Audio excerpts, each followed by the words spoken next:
Gap Inc. wants to bet big on beauty and accessories. According to Retail Dive, Gap Inc. CEO Richard Dixon called these, quote, sleeper categories, which the company's internal research shows already resonate with its customers. Efforts to expand are already underway, at least at Old Navy. This fall, the value brand will launch beauty and personal care products in 150 stores, with some locations offering staffed shop-in-shops, Gap Inc. said last Thursday. This is the test and learn phase of the plan to scale an Old Navy beauty business next year.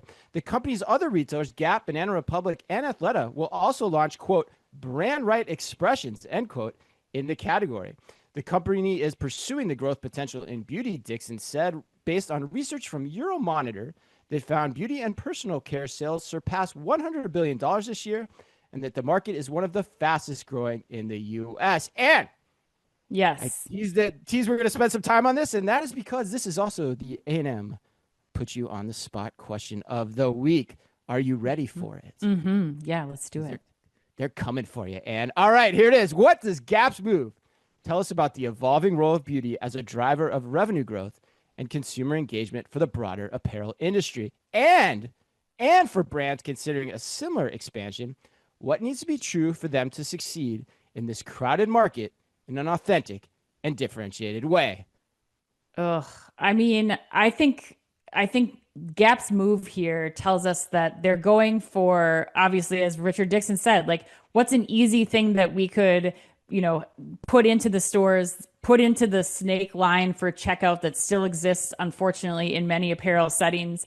Is there potentially some areas of growth? Should you put, body sprays or whatever, personal care items you want to throw in there?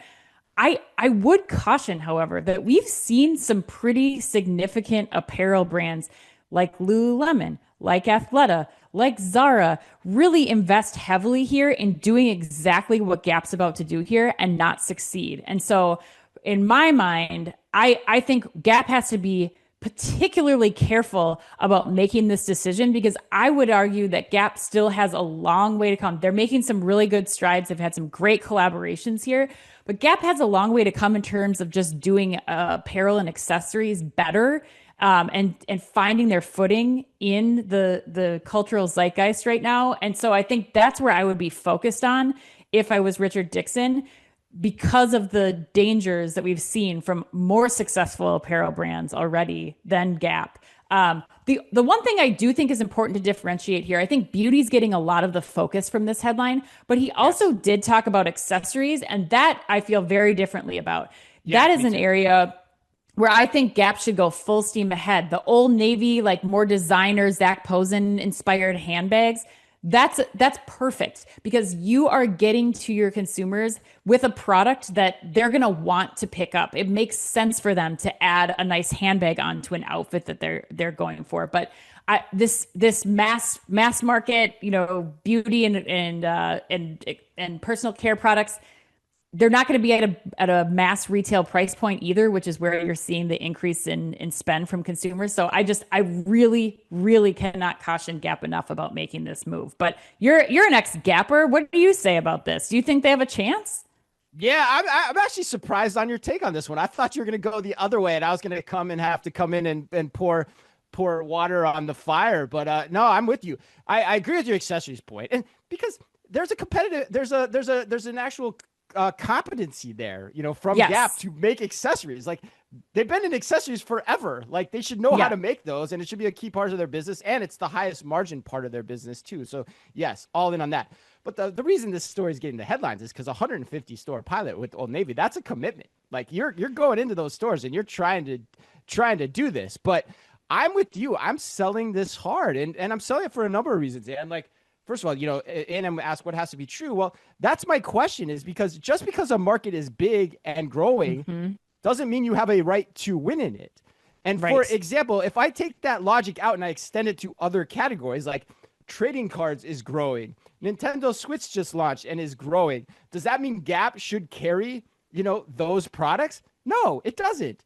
Or vice versa. Like, if we flip this on its head and we said, okay, apparel's growing, and beauty's like kind of lagging. If we switch the roles, does that mean Sephora and Ulta should now go into apparel? No, probably not. And so when you think about it that way, it doesn't make sense. But with that said, Dixon is the master. And sometimes it's about what you can sell, not about what is true. And he's a master Mhm. at that. He's got the charisma. So can he get people behind this in the short term?